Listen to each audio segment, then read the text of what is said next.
Hi, hello everyone.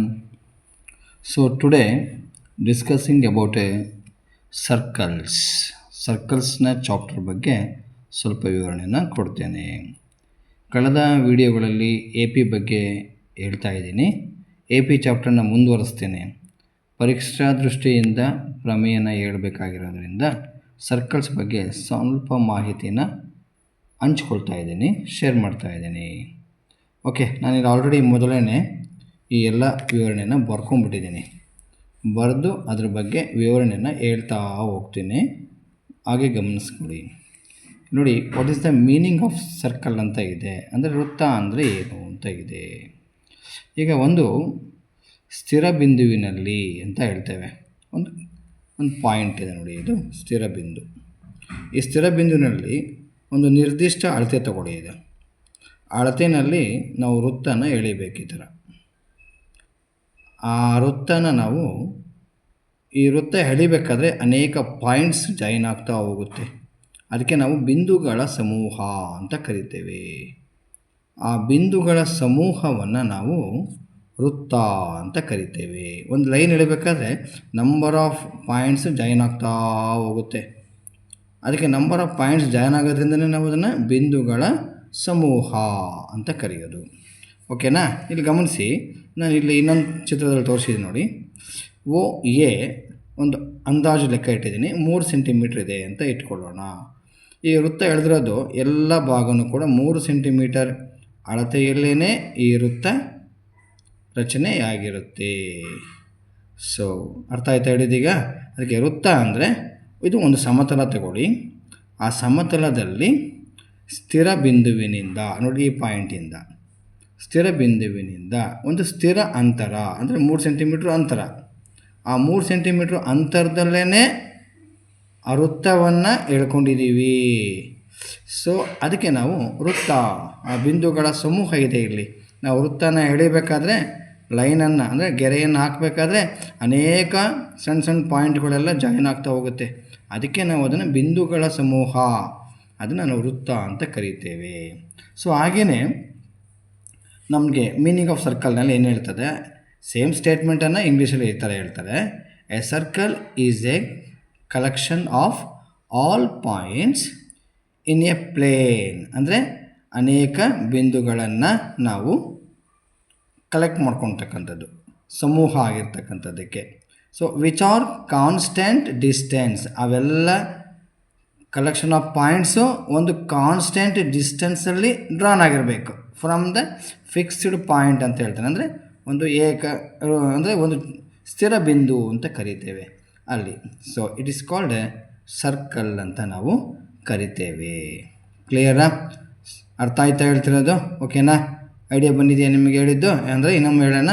Circle is a collection of all points in a plane which are at constant distance from a fixed point is called a circle ಅಂತ ಕರೀತೇವೆ. ಅಂದರೆ ಒಂದು ಸ್ಥಿರ ಬಿಂದುವಿನಲ್ಲಿ ರಚನೆ ಮಾಡಲ್ಪಟ್ಟಿರ್ತಕ್ಕಂಥದ್ದು, ಅಂದರೆ ಯಾವುದರಲ್ಲಿ ಸ್ಥಿರ ಅಂತರದಲ್ಲಿ ರಚನೆ ಆಗಿರಬೇಕು. ಅದಕ್ಕೆ ನಾವು ವೃತ್ತ ಅಂತ ಕರಿತೇವೆ. ಈ ವೃತ್ತ ಅಂತ ಕರಿಬೇಕಾದ್ರೆ ಅದು ಸ್ಥಿರ ಬಿಂದುವಿನಿಂದನೇ ಎಳೆದಿರಬೇಕು. ಓಕೆನಾ? ಇಲ್ಲಿ ನಾವು ಓ ಎನ ತ್ರಿಜ್ಯ ಅಥವಾ ರೇಡಿಯಸ್ ಅಂತ ನಾವು ಕರಿತೇವೆ. ಈ ವೃತ್ತಕ್ಕೆ ಸಂಬಂಧಪಟ್ಟಂತೆ ಕೆಲವೊಂದು ಅಂಶಗಳನ್ನು ನಾವು 9th ಸ್ಟ್ಯಾಂಡರ್ಡಲ್ಲಿ ಕಲ್ತ್ಕೊಂಡಿದ್ದೀವಿ, ಹೌದಾ? ಹಾಗಾಗಿ ಅದರ ಬಗ್ಗೆ ಸುಮ್ಮನೆ ಒಂದು ಪರಿಚಯನ ಮಾಡ್ಕೊತೀನಿ. ಈಗ ನೋಡಿ, ಇನ್ನೊಂದು ಚಿತ್ರ ತೆಗೆದುಕೊಳ್ಳಿ. ಈ ಎಡಭಾಗ ಗಮನಿಸ್ತಾ ಹೋಗಿ. ಈ ಸರ್ಕಲ್ ನೋಡಿ, ಇಲ್ಲಿ ಒಂದು ಸ್ಥಿರ ಬಿಂದು ಇದೆ. ನಾನು ಎ ಬಿ ಅನ್ನು ಹೇಳ್ಕೊಂಡಿದ್ದೀನಿ. ಈ ಎ ಬಿ ಅನ್ನೋದು ಆ ವೃತ್ತದ 2 ಪಾಯಿಂಟ್ಗಳಲ್ಲಿ ಟಚ್ ಆಗ್ತಾ ಇದೆ ನೋಡಿ. ಸೊ ಈಗ ನಾವು ಎ ಬಿಯನ್ನು ಸೆಂಟ್ರ್ ಪಾಯಿಂಟಿಂದ ಬೇರೆ ಇದೆ, ಸೆಂಟ್ರ್ ಪಾಯಿಂಟ್ ಮೇಲೆ ಇಲ್ಲ ಇದು. ಓಕೆನಾ? ಅದರಿಂದ ನಾವು ಇದನ್ನು ಜ್ಯಾ ಅಥವಾ ಕಾರ್ಡ್ ಅಂತ ಹೇಳಿ ಕರಿತೇವೆ. ಕ್ಲಿಯರಾ? 9th ಇದನ್ನು ಬಗ್ಗೆ ಅಭ್ಯಾಸ ಮಾಡಿದ್ದೀರಾ? ಒಂದು ಸಲ ಪರಿಚಯ ಹೇಳ್ತಾ ಇದ್ದೀನಿ. ಓಕೆನಾ? ಪಕ್ಕಕ್ಕೆ ಬರೋಣ. ನೆಕ್ಸ್ಟ್ ಇದಕ್ಕೆ ಬರ್ರಿ. ಇಲ್ಲಿ ಕೂಡ ಒಂದು ಸರ್ಕಲ್ ಹಾಕ್ಕೊಂಡಿದ್ದೀನಿ. ಅದರಲ್ಲಿ ಎ ಬಿನ ಈಗ ತಾನೇ ಹೇಳಿದೆ ಜ್ಯಾ ಅಂತ. ಈ ಜ್ಯಾ ಇಂದ ಮೇಲ್ಭಾಗ ಒಂದು ಏರಿಯಾ ಕಾಣುತ್ತೆ ನಮಗೆ, ಒಂದು ಪ್ರದೇಶ ಅಂತ ಕರಿತೀರಲ್ಲ ಅದು. ಅರ್ಥ ಆಗ್ತಿದೆಯಾ? ಇದು ಬಿಗ್ ಒನ್. ಅರ್ಥ ಆಗ್ತಿದೆಯಾ? ಇದಕ್ಕೆ ನಾವು ಅಧಿಕ ವೃತ್ತಖಂಡ ಅಂತ ಕರಿತೀವಿ. ಈ ಸಂಪೂರ್ಣ ಭಾಗ ಏರಿಯಾವನ್ನು ಅದನ್ನು ಮೇಜರ್ ಸೆಗ್ಮೆಂಟ್ ಅಂತ ಕರೀತಾರೆ. ಕ್ಲಿಯರ್ ಆಯಿತಾ? ಅರ್ಥ ಆಯ್ತಾ ಹೇಳ್ತಿರೋದು? ಸೊ ಹಾಗೆಯೇ ಈ ಎ ಬಿಯಿಂದ ಕೆಳಭಾಗ ಡೌನಲ್ಲಿ ನೋಡ್ಕೊಳ್ಳಿ. ಈ ಭಾಗದವನ್ನು ನಾವು ಮೈನರ್ ಸೆಗ್ಮೆಂಟ್ ಅಂತ ಕರಿತೇವೆ. ಅದನ್ನು ಬರ್ತಿದ್ದೀನಿ ನಾನು ಇಲ್ಲಿ ನಿಮ್ಗೆ ಅರ್ಥ ಆಗಲಿ ಅಂತ. ಮೈನರ್ ಸೆಗ್ಮೆಂಟ್ ಅಂತ ಹೇಳ್ತೇವೆ. ಈಗ ಎ ಬಿಯಿಂದ ಮೇಲ್ಭಾಗ ತಗೊಂಡಾಗ ಅದು ಮೇಜರ್ ಆಯಿತು, ಎ ಬಿಯಿಂದ ತೆಳಭಾಗ ತಗೊಂಡಾಗ ಅದು ಮೈನರ್ ಆಯಿತು. ಓಕೆನಾ? ಆದರೆ ಸರ್ಕಲ್ಗೆ ಅದು ಟಚ್ ಆಗಿರಬಾರ್ದು, ಅಂದರೆ ಪಾಯಿಂಟಿಗೆ ಅದು ನಾವು ಹೇಳಿದ್ರೆ ಎ ಬಿ ಟಚ್ ಆಗಬಾರ್ದು. ನೋಡಿ, 2 ಬಿಂದುಗಳಲ್ಲಿ ಇದೆ. ಸೊ ಆಗ ಇದನ್ನು ಕಾರ್ಡ್ ಅಂತ ಕರಿತೀವಿ. ಕಾರ್ಡಿಂದ ಮೇಲ್ಭಾಗ ಮತ್ತು ಕೆಳಭಾಗನ ಮೇಜರ್ ಮತ್ತು ಮೈನರ್ ಅಂತ ಕನ್ಸಿಡರ್ ಮಾಡ್ತಾರೆ, ಕರೀತಾರೆ. ಓಕೆನಾ? ಇದೇ ಚಿತ್ರಣ ಇಲ್ಲಿ ಮತ್ತೊಮ್ಮೆ ಬರ್ಕೊಂಡಿದ್ದೀನಿ ನೋಡಿ. ಇಲ್ಲಿ ಗಮನಿಸ್ತಿದ್ದೀರಾ? ಇಲ್ಲಿ ಗಮನಿಸ್ಕೊಡಿ.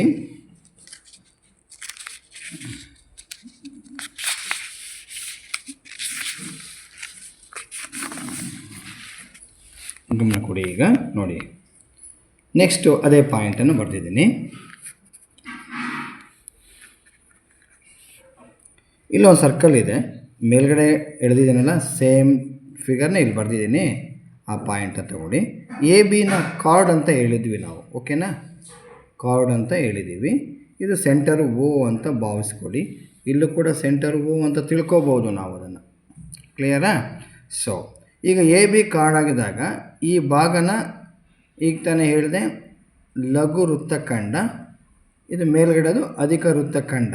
ಆದರೆ ಆ ಗೆರೆ ಇದೆಯಲ್ಲ ನೋಡಿ, ಇದು ಗೆರೆ ವೃತ್ತದ ಭಾಗ. ಓಕೆನಾ? ಅದನ್ನು ನಾವು ಪರಿಧಿ ಅಂತ ಕರಿತೀವಿ. ಸರಿನಾ?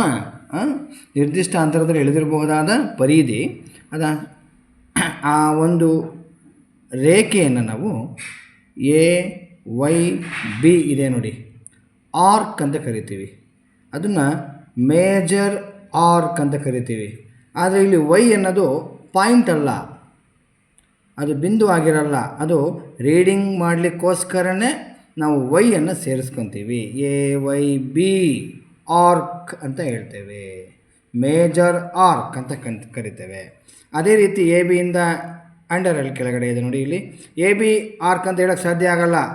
ಅದು ನಾವು ಈ ಒಂದು ಪರಿಧಿಯನ್ನು ಪರಿಗಣಿಸಿರೋದ್ರಿಂದ ಓದುವಾಗ, ರೀಡ್ ಮಾಡುವಾಗ ಎ ವೈ ಬಿ ಆರ್ಕ್ ಅಂತ ಹೇಳಿ ಕರಿತೇವೆ. ಓಕೆನಾ? ನೆಕ್ಸ್ಟ್ ಅದೇ ರೀತಿ ಎ ಎಕ್ಸ್ ಬಿ ಇದೆ ನೋಡಿ ಇಲ್ಲಿ. ಸರಿನಾ? ಇದು ಕೂಡ ಇದು ಮೈನರ್ ಅಂತ ಕನ್ಸಿಡರ್ ಮಾಡ್ತೀವಿ. ಹೌದಾ? ಸ್ಮಾಲ್ ಒನ್ ಇರೋದ್ರಿಂದ. ಇದು ಬಿಗ್ ಒನ್ ಇತ್ತು, ಮೇಜರ್ ಹೇಳಿದ್ವಿ. ಇದು small one lines, curved lines ಇದೆ. ಇದು ಬಿಗ್ ಒನ್ ಕರ್ವ್ಡ್ ಲೈನ್ಸ್ ಇದೆ. ಹಾಗಾಗಿ ಇದನ್ನು ನಾವು ಲಘು ಕಂಸ ಅಂತ ಹೇಳ್ತೇವೆ. ಲಘು ಕಂಸ ಬರ್ತಿದೆ ನೋಡಿ ಕರೆಕ್ಟಾಗಿ. ಹೌದಾ? A X B minor arc A X B ಅಂತ ಹೇಳ್ತೇವೆ. ಓಕೆನಾ? ಅರ್ಥ ಆಯಿತಾ? ನಾನು ಥಿಯರಮನ್ನು ಹೇಳಬೇಕಾಗಿದೆ ವೃತ್ತಕ್ಕೆ ಸಂಬಂಧಪಟ್ಟಂತೆ. ಅದಕ್ಕೆ ಸ್ವಲ್ಪ ಕೀ ಪಾಯಿಂಟ್ಸ್ ಬೇಕು ಅಂತ ಅಬೌಟ್ ದಿ ಸರ್ಕಲ್ ಬಗ್ಗೆ ಸ್ವಲ್ಪ ಕೆಲವೊಂದು ಅಂಶಗಳನ್ನು ತಿಳಿಸ್ಲಿಕ್ಕೆ